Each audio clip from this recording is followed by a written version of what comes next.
Attention. It's time to register for Ellucian Live 2024, April 7th through 10th in San Antonio, Texas. Illuminate, innovate, inspire, explore higher education's greatest opportunities with future-ready ideas, solutions, and best practices designed to drive transformation. Register now at elive.ellucian.com. This conference is going to be epic.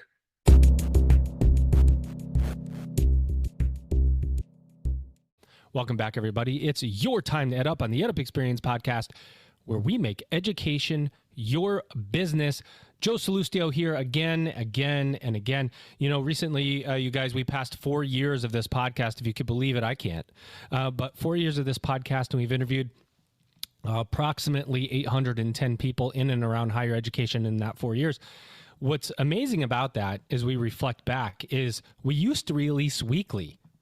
Right? We used to release one episode a week. So we record two, release one, record two, release one. We did that for a good year before we started saying yes to everyone that said they had something to say.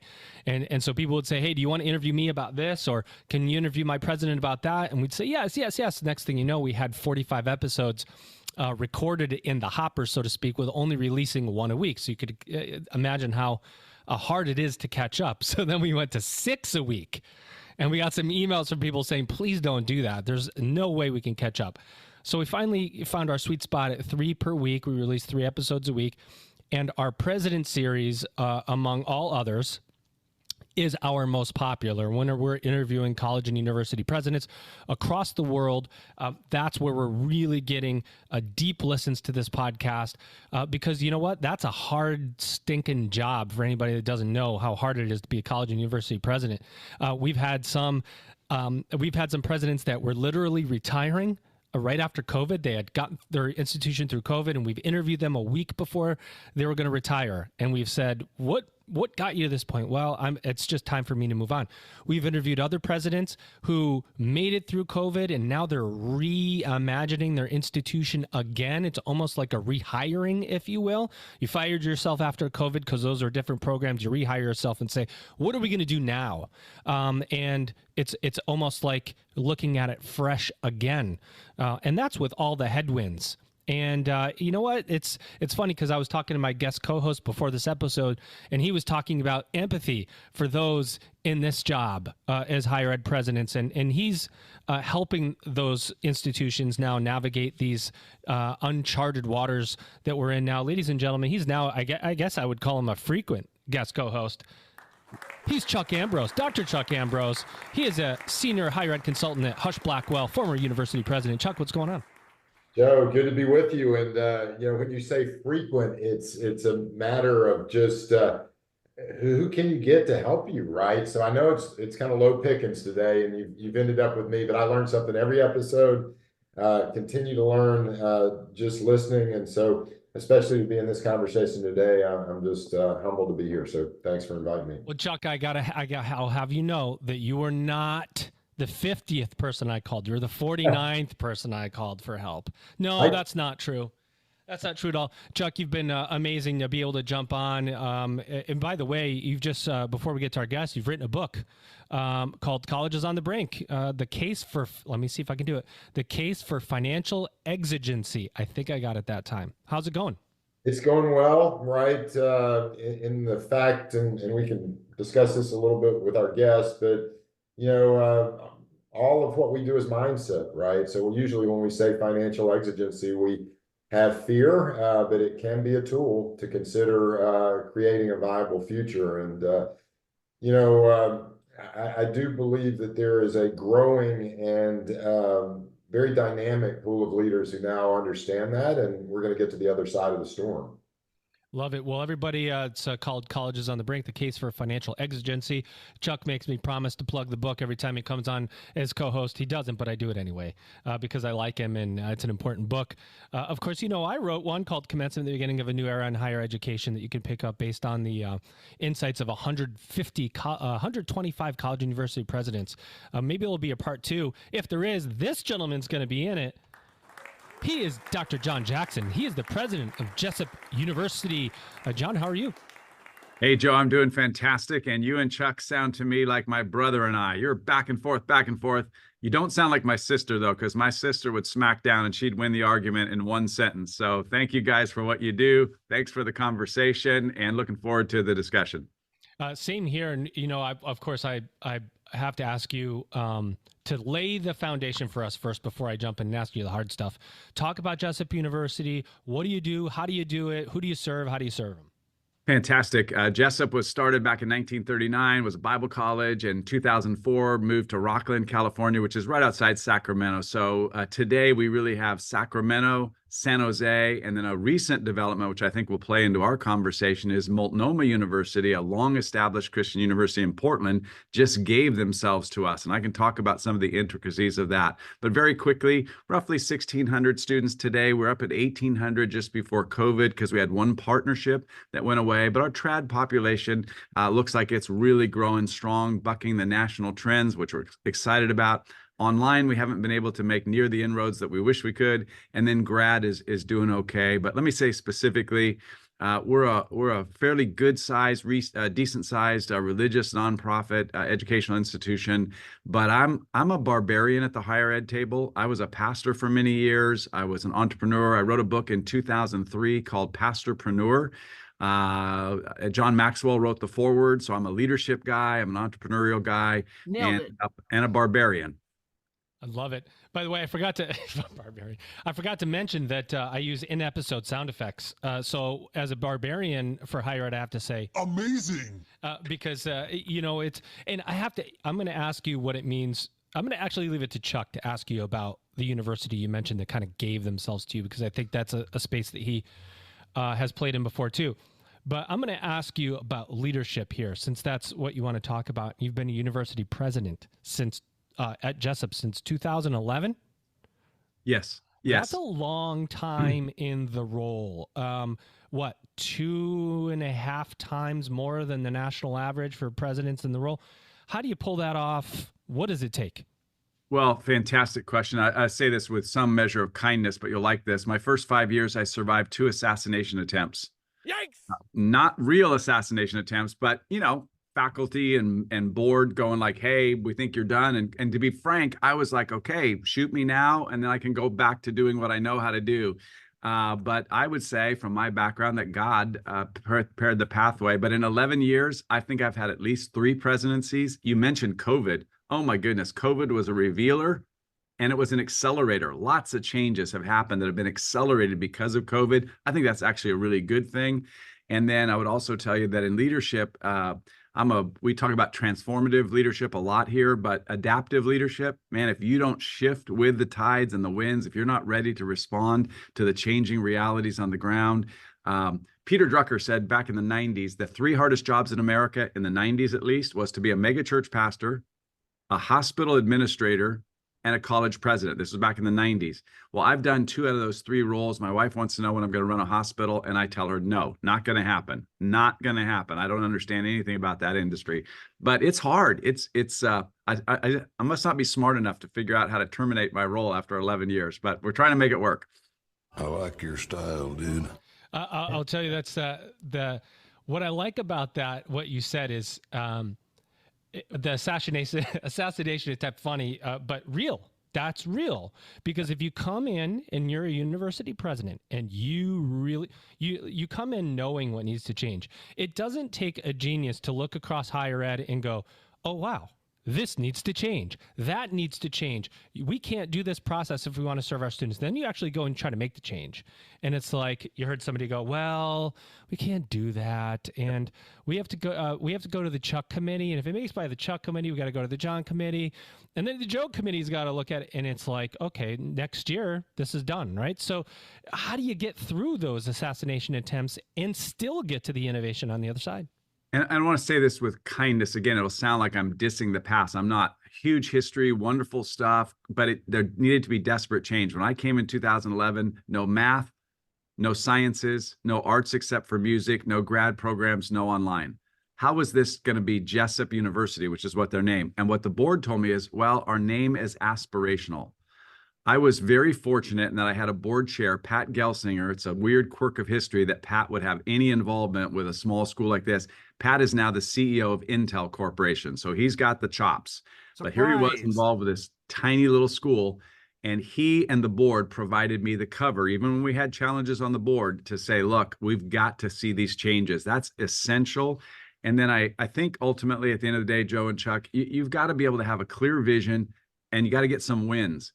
This is a leadership principle. You get some wins and get some momentum, then you can stand against either assassination attempts or resistance. And resistance is baked into higher ed. It just is.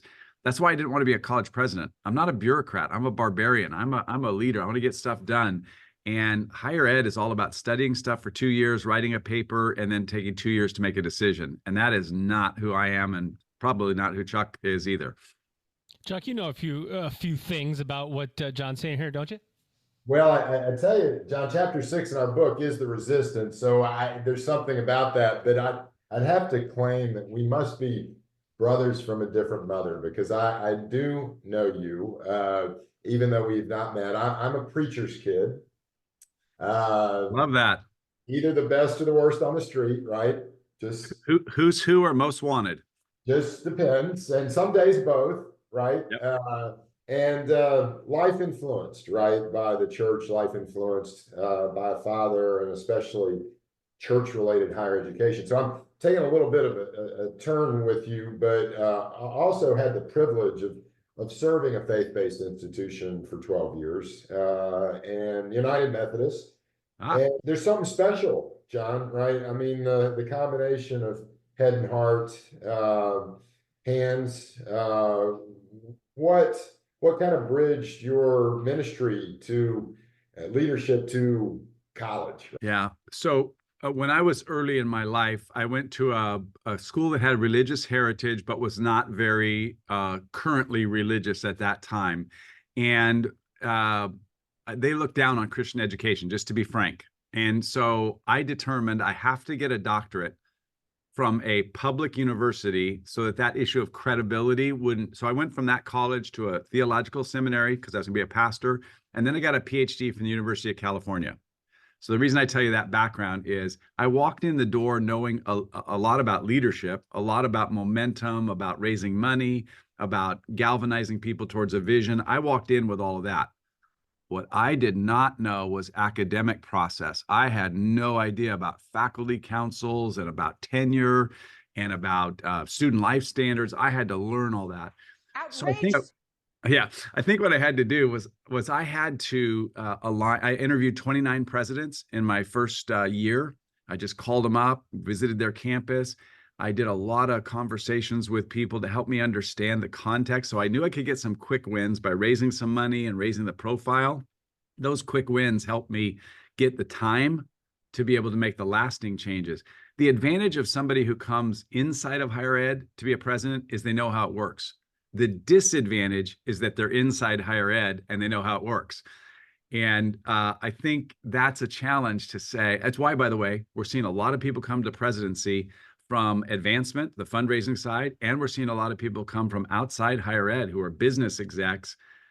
They got to be schooled up in the institution. And again, because I was a church guy, I had sensitivity to the history here. I still do. I want to honor the history. But I love that Pat Gelsinger, our chair, to refer to him again, he's at the time when I was hired, he said, we honor our past, but we're not constrained by it. Yeah. So you're somewhere and serving in a way that I never had the opportunity, but you're in California, right? Clark Kerr, the overall master plan of higher ed was somewhat shaped and formed. And then you overlay your faith, your church mission. What's distinct about Jessup, and how do you compete, John? Right? I mean, so that's great. And by the way, my dad was a conservative growing up in the 60s, 70s, conservative Republican. My mom was a moderate, and their best friends were liberal Jewish Democrats. So I've lived in California virtually all my life. I know what it's like to deal with people with diverse opinions. And my dad, even though he's a conservative Republican from the East Coast, came to the West Coast. He loved the master plan of higher ed. California has an unparalleled community college, state university, and UC system that's amazing, and I honor that. Here's how we compete. 3 groups of people we got to win with. We got to win with families. Families got to trust us. They got to say, when I send my son or daughter there, they're going to have an awesome experience. The secret, and they're going to be safe and all that. The second one, the secret sauce of Jessup, even different than other Christian colleges, is we got to win with the churches.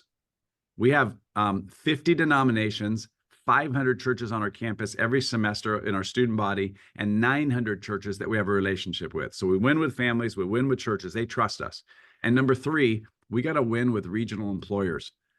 The only way we differentiate ourselves in our area from Sac State, from UC Davis, from San Jose State, from Cal Berkeley, is that we got to say, regional employers, we're producing the people that you want to hire. Now, we don't have a school of engineering, so we can't compete with Cal or Sac State or UC Davis on those things. We don't have it.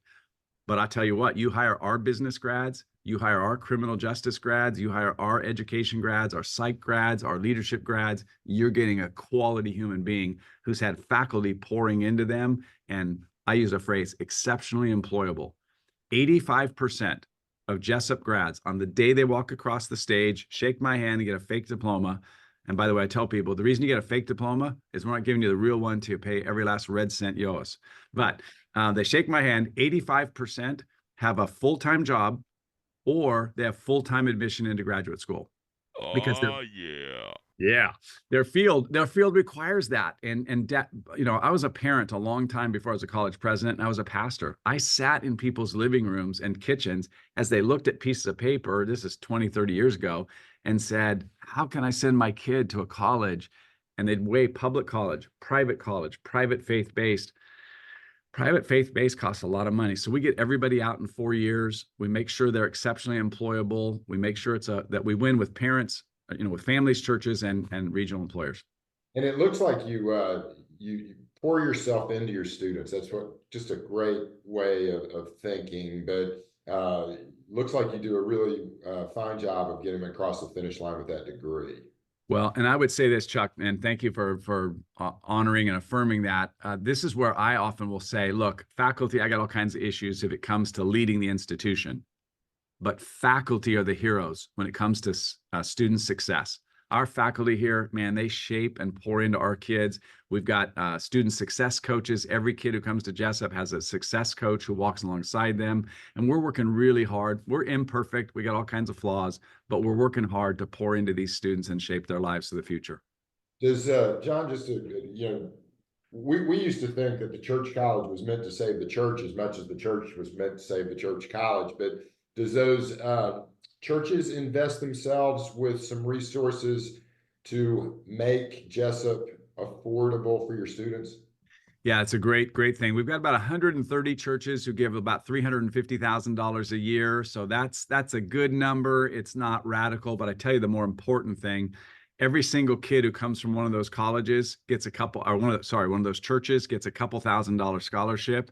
And so we work hard to say, look, we want your kids to come here. They got access to all the great public schools. They got access to other private schools and even other great private Christian colleges. Why would you want them to come to Jessup? We're going to be in great relationship with you. You get an automatic scholarship here. And so we work hard on that and do our best. But so, yeah, 130 of them make a financial investment.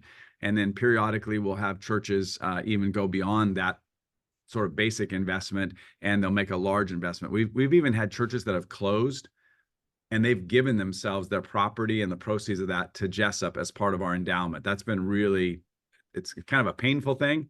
On the other hand, really exciting that they had a vision for the future. See you as an extension of their ministry, obviously. Yes, that's right. That's a good way to do it. No, let's talk about this institution that gave themselves to you. Those are your words. Gave themselves to you. What is this? What are you talking about?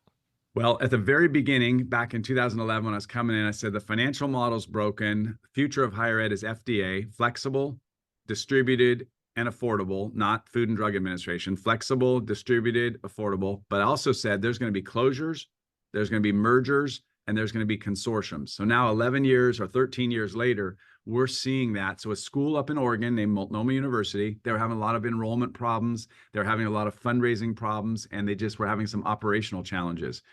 So through an intermediary, they reached out to us. The lawyers, by the way, and I think this is good for your audience, the lawyers wanted us to do a asset purchase agreement, or they wanted us to do a merger. In both cases, we looked and said, man, that's like a 2-year process. It's tens of millions of dollars. Given my nonprofit background, especially in the religious sphere, I said, wait a minute, we're not going to do it that way. We're going to structure this as what we now call a contribution agreement, where that university, Multnomah University, gave themselves to us, all their assets, all their liabilities, about 60 million in assets, 5 million in liabilities. Now, here's my commitment. I've not committed that we're going to keep running them just as they were and losing millions of dollars a year, but I want to honor their legacy. They have an amazing legacy, awesome people, a lot of really good things on the ground. So what we're going to do is this. We're going to keep this as the Multnomah campus of Jessup University. I think it's a way to honor their legacy while at the same time correcting some of the things that have caused them to lose so much finances and enrollment over the years. So just go ahead, Chuck. for the marriage mission, were they church-based or? Yes. So that's so important. I'm so glad, Chuck. You obviously have been a college president, right? But what made this work is that this was a merger of mission. We were not trying to, one of my friends has put a dog and a cat in a paper bag and hope they reproduce. We were bringing together two like-minded schools where we could just hand in glove. They've said to us, oh my goodness, you guys are so much like us. And we go up there and say, oh my goodness, you guys are so much like us. So it was really a merger of mission, not like a takeover. This is not a hostile takeover. This is not an asset purchase agreement. This is not even a merger with a strong and weak partner. This is a merger of missions, but through a contribution agreement. So you are the sole member. Correct. Jessup University is the sole member. So, yes. So in layman's terms, for those that are listening that wonder about the space, so the Jessup University then owns all the assets and liabilities, everything of the other. What's it called? Multnomah. Multnomah. M-U-L-T. Multnomah. Yeah. And that's a way, as being a sole member, it's a way for Multnomah to be able to operate as an independent institution, but their board then. Their board is a subsidiary of your board. Your board would be then controlling. Well, actually, what's happening, you're almost there, but what's happening is Multnomah University as a legal entity will go away eventually, and there'll be a single board. But we're having 2 Multnomah board members. I think they had 5. But we're having them come on to our board. Now, by the way, just so that listeners know, there is a federal Department of Education, and then in our case, state, Oregon Higher Education Coordinating Commission.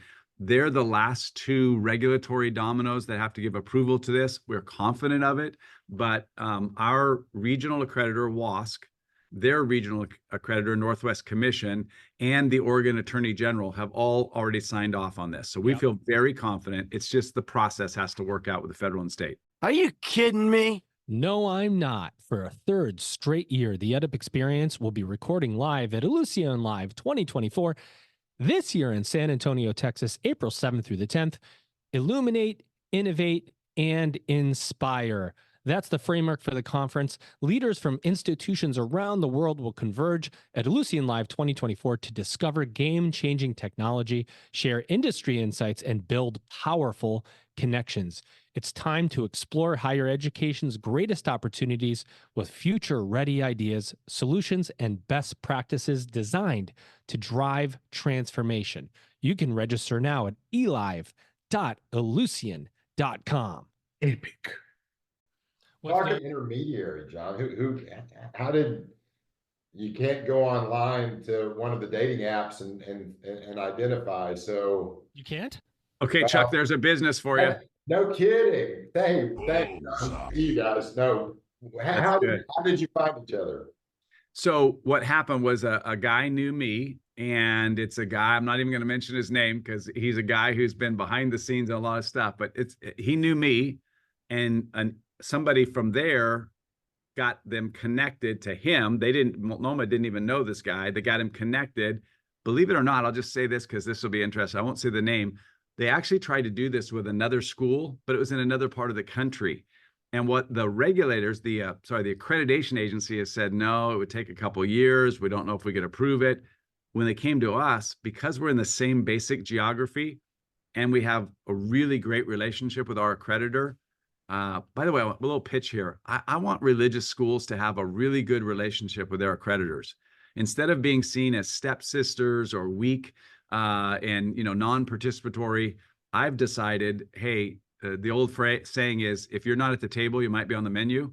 So I'm going to be at the table. We're going to advocate. We believe in religious liberty, but to me, accreditation is not a religious liberty issue. We're going to comply with all the standards. If I was operating a hospital, that other entity I described, you can't look at the hospital regulations and go like, oh, that's not religiously, maybe you got a couple small areas, but sanitary conditions, training of doctors and nurses, all that is just the law. And so that's how we're trying to treat accreditation as well. So that's part of what came to us. The intermediary just shopped it and said, okay, John, I think you could do this. And he gave me the background, told me about this other institution who I know, great people. They just couldn't do it because they were in another part of the country. And so I think it's worked out well. I think we need to underline, Joe, what John just said. It's incredibly much better to play offense than defense. And that proactive approach for accreditation is simply quality assurance. And if they're on your side, most regionals are trying to help schools innovate, or trying to, like we do, try to clear the path as much as they can. But you've got to work at it. You can't fight it. Yeah, and I guess I don't understand the mindset that says I want accreditation, but now I'm going to be resistant and unengaged. That's just, like you said, it's better to play offense. Now, I don't spend all my time thinking about accreditation, but it's probably once a year, once every other year, I agree to chair a panel and go to another institution. It just keeps me engaged. I can't keep my brain with all the accreditation standards. So we have an accreditation person that lives and breathes that, but she'll educate me on a regular basis if there's a big change. And you just got to be willing to play ball in the field that you're in. You would never, I can't imagine, a small private school would never think about ignoring the city council or the county government or the key business leaders of the region that they're in. You have to build trusting, positive relationships. And by the way, we feel very fortunate, at least here in our Sacramento area campus. Man, we have such a great relationship with our county, with our city, with the economic folks, and we're just so grateful for that. One of the that's an important point, and I want to take that further because I have had the honor of getting to know. I've interviewed Sam Ramaswamy from Northwest and Barbara Gelman-Danley from HLC, and very close with Heather Perfetti from Middle States. None of those individuals want any kind of closed institution in their midst. They will do whatever it takes to help institutions survive, including looking at partnerships, mergers, acquisitions, and going, you know what, this is better for this institution to survive. And I think you give a really good example of that. Well, thank you, Joe. And at the end of the day, and I'm not trying to be idealistic, but you got hundreds, or in some case, thousands of students on the ground. How disruptive is it to the student experience when you go, hey, sorry, it's Monday and we're closing our doors on Friday? And sadly, that's sometimes how it happens. It gets to the very end. And instead of saying, let's find a way so these students can continue their education, that's been my burden, is hundreds of students on the ground are going to have their lives and their educational process disrupted if we don't find a way forward here. Yeah, it's so true. By the way, little known, I don't know if many people know this about me. You probably don't know, Chuck, either. When I was in the for-profit sector, which I come from for-profit ed, which is really interesting, a set for those that come from for-profit. You've got the business angle of higher ed, and you look at the nonprofit side of higher ed and go, how the heck do they get this done? How do you run with a deficit? What is that? The executive board of the institution I ran with in the for-profit would have looked at us and gone, you're all out. In fact, that almost did happen. But at the institution I worked for, we did 6 teach outs of schools that were closed, like Chapter 7 bankruptcy chains on the door.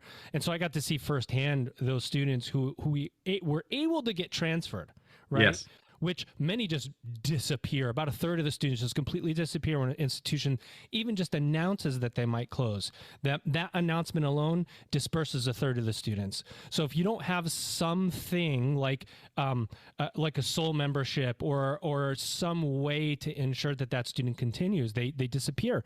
And they literally go crazy, and not because of any fault of their own. I've seen kids, literally adults, crying like something is happening to them. So I give you a lot of kudos and credit for getting through that and helping that institution. And I want to honor the people on the ground at Multnomah in Portland. They have literally their retention from fall semester when it was announced to spring semester was in the high 80s, low 90s. So having that kind of retention fall to spring in any year, let alone when you've announced a disruptive change, is amazing. After the end of spring semester, it'll go forward to be Multnomah campus of Jessup University.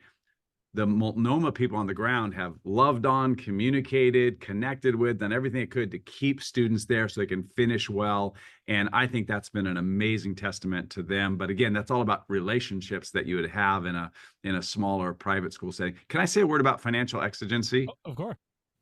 I think Chuck would love to hear you talk about that. Yeah. So Chuck, I haven't read your book. I need to read it. I wrote it down. I will be reading it. The financial model of private higher ed is, I think, irretrievably and fundamentally broken. This whole discount rate thing, whatever your tuition is, then you give lots of institutional scholarship, that's broken. But beyond that, fuzzy math. Yeah, it is fuzzy math. And then we're also looking at a fundamental disconnect between economics. In the last 30 or 40 years, cost of higher ed compared to cost of medical is 3x. It's divergent from everyday reality. And, if you're a multi-gazillionaire, okay, no problem, I write the check. But if you're not that, if you're most of the rest of us folks, you look and go, I got 1 kid, 2 kid, 3, 4. How do I afford a college education for these kids? And you look at what comes out of your pocket, it's just extraordinary. And then you think about the debt overhang. So exigency. Chuck, I thought your comment at the very beginning was spot on. I actually think we can utilize this financial pressure. And I would say this for Jessup. You could look at our books, look at our 990s. We are not Harvard. What does Harvard have to do to build their endowment? Open the mail. Because they have decades of family and relationships. So no matter what happens to Harvard today, their endowment's going to keep growing. Same with Yale, et cetera, et cetera. Jessup's not that. They measure their endowments in B's.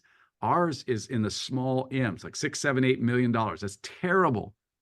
So how do you build a future? To build a sustainable future, we got to look at financial reality. I think we're going to see closures, mergers. I also think we're going to see consortiums. I'll say this. You know what? We replicate at every single college: business services, HR, legal, marketing, and now it'd be really persnickety, enrollment.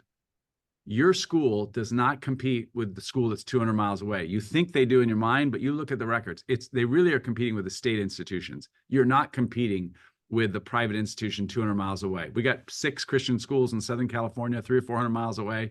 Onesie, twosies. A few students go there, a few students from there come here. It's really the state university. So I think consortiums as a halfway step to reduce cost, centralize some services, decentralize others, I think that's a pathway to the future as well. Yeah, John, you said it so well. And when and of course, again, if you've got decades of miles on the wheels, it's interesting that we found the only solution, right, is to increase tuition on an industry where people already wonder about our value, right? So what's next is going to be exciting and dynamic, but talk just a little bit, because again, I'll give my close friend Rick Stasloff at RPK. He simply said, mission, market, margin. Right. And with Jessup, you do have something distinct, right? And you talked about those relationships with the church. You talked about where private higher education is, but can you, and I'm not going to use the word that came first to my mind, because monetize is not the appropriateness, because it's really the outcome and it's the blending, right, of learning, but being church related, having a mission, how do you quantify that, right, in a enrollment market? So let me give you a number that's frustrating, but I think has been constant. More than 50% of our applicant pool always comes from organic relationships. We spend a lot of money on digital advertising. We spend a lot of money in other forms of presence advertising. If you're a school like ours, what matters is the graduates. What matters is the current students. What matters is the perception of your trusted partners, churches or business. And for us, the mission and market issue have so much overlap, where we think about our mission. We say this: in partnership with the church, We educate transformational leaders for the glory of God. That's our mission statement. So when we talk to churches, we say, we're not opposed to you. We're actually your adult. We say we're a child of the church. We're an adult child of the church. So we get a right to speak to the church. You're absolutely right, Chuck, that sometimes we have to say hard things to the church, like, man, it's messed up the way you do this. But in that process, we're trying to actually be a servant to the church and to be a benefit to them, to be a leadership development factory for them. And in the process of doing that, we find a lot of churches that are willing to partner with us. Something that's changed a lot over the years is how well do you supply church with church-related vocations? Wow. Now you're touching at a sore spot. It's really challenging because, quite frankly, the era of the megachurch, we have several megachurches around us. I came out of a megachurch background, so I'm not anti-megachurch. A lot of megachurches will have people in key roles who have no educational framework, no higher ed, no graduate frameworks. And you wouldn't get that in a mainline denomination, Methodist, Presbyterian, Lutheran. But in a lot of these non-denominational interdependent churches, they won't look to colleges or to any formal degree granting. You'll have a senior pastor who doesn't have a college degree or doesn't have a graduate degree in some settings. So we do well there. But to be frank, I think an era of what used to be called bivocational, I think it's not going to be thought of that way. An era of bivocational, I think it's going to be thought of different. I work in the marketplace and I serve in a local church ministry. I think that's going to be a future, which I think gives us a great opportunity. But I will say this, we're in a world where a bachelor's degree, a master's degree, and a doctorate are still understood and still accepted in many industries, but an increasing number of industries are saying, demonstrate your competence to me. Show me your experience, and I'll treat that as equal to, or in many cases, superior to at least a bachelor's degree. And you're saying, John, and this is just one of those aha moments, but you're saying that the church is one of those industries. 100%. You give me a really great worship leader, I don't care what degree they have. You give me a really awesome person who works with children, I don't care. I'm not saying I don't care. I'm saying the church as an entity is saying, give me a great communicator, a great worship leader, musician, a great children's pastor, a youth pastor. It doesn't matter if they have a college degree. And that's a total disconnect for me. I mean, I'm an old enough guy to go, are you kidding? You can actually be that in a church with no training. They train up homegrown training. I want to give you kind of a controversial illustration. If I told you a 22-year-old with a computer science degree and no experience was applying to your company, that is a tech company, but then I also told you that a 22-year-old with no college degree, but who had 4 years of progressive experience in the tech world and who had 6 different industry recognized certificates, who do you hire? Right. Hiring manager hires. Go ahead. The one caveat in that, which is the interesting point, and so many that I've talked to, is the person who's hiring has to understand the value of those 6 stackable credentials, which is why the non-credit stackable or space is so confusing, because the person who's hiring probably has a college degree and they look at this other side of bachelor's and go, I get that. I know what that is. I did that. But these 6 certifications, Python, this, Ruby, that, what the heck are those? That's the funny spot we're in, so to speak. You are 100% correct, Joe, 100%.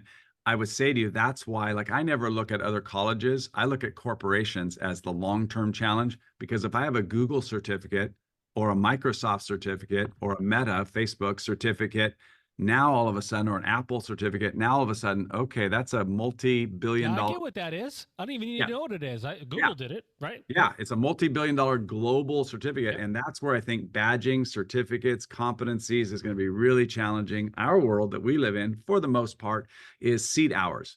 Give me X number of hours, write these papers, read these pages, do this thing. We'll get you 3 units of a college class.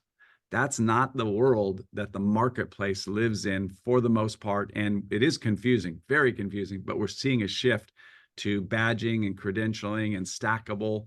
And I think we're going to find a way to coexist. We just have to work hard on the higher ed side to say, what does it mean that you got a bachelor's degree in business or psychology? Yeah, which means you need to move a little bit faster. Right? All of us need to move a little bit faster to keep pace with industry, just a little bit, if you will. And I always say, you know how fast you should move? About 5 years ago, you had Netflix, and they forced you to listen to the intro. of the episode, and now you could skip it because the user said, I don't want to watch the introduction of my episode. I just want to go right to the episode. So it's frictionless, right? And that's something that higher ed is struggling with, is how to bring a frictionless experience to getting what you need to get. So Isn't good. that right, Chuck? You're nodding your head. I am, and frictionless. We just call it stay out of the student's way, right? I mean, let's let them Wow. lead. And John, I gotta not to put pressure on our private sector colleagues, but with your background, how would you like to lead a small private university without a faith-based mission? What's interesting is, in my heart, I was a pastor for many years. I still teach, and I spoke this weekend in a church. It's always fun to speak on Super Bowl weekend because you wonder where people's heads are. But anyway, so for me, I'm really committed to the missional. For me, higher ed, I told you I was a barbarian, so let me say something else barbaric. I love Jesus, family, and the church. I don't actually love higher ed. I believe in it. I absolutely believe in it. I have pieces of paper on my wall. I believe in it. I've benefited from it, and I want other people to experience it, but I don't love it. What I love is mission. I love Jesus, family, church. So I want to see a community impacted. So for me, it probably wouldn't work to lead an entity, although I will say this. Can I use 3 words that all start with the letter S? And Joe, you're the one. Okay, I can. And none of them are swear words. And Joe, you facilitated this with your friction word. Here's 3 words that's the future of Jessup, and I think might be the future of higher ed. The first word is seamless, which is really the same as you saying frictionless. You got to be able to experience Jessup seamlessly. I got to be able to talk to facilities people and enrollment and advancement and academic and have a seamless. Number 2, this one's huge, and it's why the for-profit and it's why the private non-faith base has soared. It's the word scalable. Nailed it. We do not think scalable. It just dagger in my heart, just kills me. So scalable. Here's the third one, and that's the word synergy. I am frustrated every week of my life when I see things happening at our school. I've been here 13 years. There are things that happen in our school today where every once in a while I go like, well, most of us are going this way. Most of the schools going this way, but that thing over there, it's not profitable. It's not helping. And in fact, it's divergent. It's taking energy away. It's dissipating energy rather than being synergistic. I want everything we do. I don't want to do everything, but I want everything that we do to be going towards the mission and the vision. And boy, higher ed is resistant to that. We all want our little thing that goes off to the side. And I just, so frustrated. This is lunacy. Yeah. Well, here's what I'll say in getting to know you here. I've interviewed 250 or 60 college and university presidents, and I would say to the Jessup University community, you got a good one. Be glad you got this guy on your side, because there are some that I've interviewed and you just go, I don't know if it's going to work. You've got to have somebody that's willing to break some glass in higher ed, who's going to challenge the status quo, run the other direction, make you think differently, because we get really comfortable in higher ed just going, well, this is the 7 worst words in business. This is why we've always done it that way, right? It's a variation of that. It doesn't work. We know it. What do you see for the future of higher ed, Dr. Jackson? What do you see? I think we're going to see a concept from retail that's already present. We're seeing mass customization. How do I serve thousands of people one at a time? So we're going to see mass customization, individualized learning experience and style. Second of all, though, I think we're going to say, how do we do mass customization, the whole scalable thing, but also how do we do it in a way that's appropriate for the context? What's the future of AI and virtual reality and other things going to bring? I don't know, but I'll say this. You got to equip me, if you're a college or higher ed, you got to equip me for the job I'm going to have now, but who knows what the economy is going to be like 10 or 15 years from now. So you got to equip me with the learning skills. We all talk about critical thinking, etc. Just give me the fundamental discipline so that I not only have this customized experience, but that I'm equipped for now and for 20 years from now. At least know how to learn and how to think. AI, what's it going to do? I can't tell you. I can just tell you that you better be ready. It's here. You better be interacting with it right now and thinking about the future. Here's the third thing. I hate to be a broken record. We're going to see closures, mergers, and we're going to see consortiums. And I think higher ed needs to start figuring out how to work together. How many grocery stores, sorry to be crass, how many grocery stores do you need in this town? It maybe it's 10, or maybe it's 3 or 2. How many airplane lines, national airplane lines can continue to fly in our skies? And the answer is probably not 50. So I think the national, we're going to see Christensen. Clay Christensen. Right. Thank you. The Disruptive Innovation, Innovative University, Clay Christensen. He said this is not original with me. The elite upper crust universities with massive endowments, they're going to be fine. They'll step in it and they'll mess up and but they'll be fine. They'll survive. It's the lowest of the low that are struggling with financial exigency right now. And Chuck knows this. There's schools all over the country that are ready to go out of business and maybe should have gone out of business a couple of years ago. Then there's a big, huge middle swath, Joe and Chuck, that I think really, if they don't define your 3 words, mission, market and margin, we're going to see a bifurcation of the higher ed market. You're either going to go up or you're going to go down. I don't think people can just kind of skate over the next 10, 15 years and be fine. You're going to go up or you're going to go down. And I want to just say, because you made me think how important a board is, if not the most important part of this, to be able to look at the institution and go, you know what, 2 years away, 2 years from now, I'm not sure if we're going to make it. Right now, we've got a lot to offer. But if we wait 1 more year, we won't have that much to offer. And no one's going to want to take us on as a sole member. We're going to end up closing. That foresight for a board to be able to look, Multnomah University is a great example, to be able to look forward and say, we're not going to make it. The heroes of this, when the story gets written a year or 2, 5 years from now, will be the board members, the staff and faculty who said, we're not just going to spend the rest of our endowment. We're not just going to go into the ground and let the plane crash. We're going to figure out a way to be proactive. They're the heroes of this story. So true. Yeah. Go ahead, Chuck. You look like you're going to say something. And I would just add to that, John, for our encouragement to leaders, right, is just don't wait too long. It's in increments of days and months, not years, right? So this inflection point's coming at us very quickly. And, that hope for college is desperately needed by the students we serve. And you mentioned that, right? I mean, I do think if we put students at the center of what all these pressures mean for the decisions we make, we would make different decisions. Yeah. I love that. And I by the way, just would say this to you guys, and you don't pay me to say this, the questions you've asked and the acumen, the capacity with which you've asked them, like, thank you guys for what you do. And thank you for stimulating the conversation. Even when the questions are hard and maybe controversial, we need to be having these kind of conversations. So thank you, Joe and Chuck, for the leadership you provided today. Well, when this episode comes out, if somebody listens to this and doesn't feel energized to take on this challenge of serving students better, then I don't know what other podcast out there you're listening to, because if it's a higher ed podcast and it's not this one, then it's not going to be as good. I'll just tell you that right now. Yeah, thank you. Right. I mean, we hear it in your commitment. We hear it in your voice and passion for mission. Right. And that's what you got to have. So thank you for what you're doing for Jessup and your students. You're welcome. Ladies and gents, my guest co-host, you know him, you love him almost as much as I do. He's Dr. Chuck Ambrose.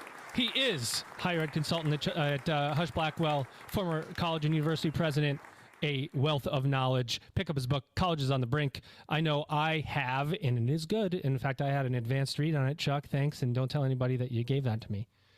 Ladies and gents, my guest today, he is your guest today, and boy, is he somebody worth listening to. He is Dr. John Jackson. He is the president of Jessup University, longtime president. Another 10 years in his future, maybe 20.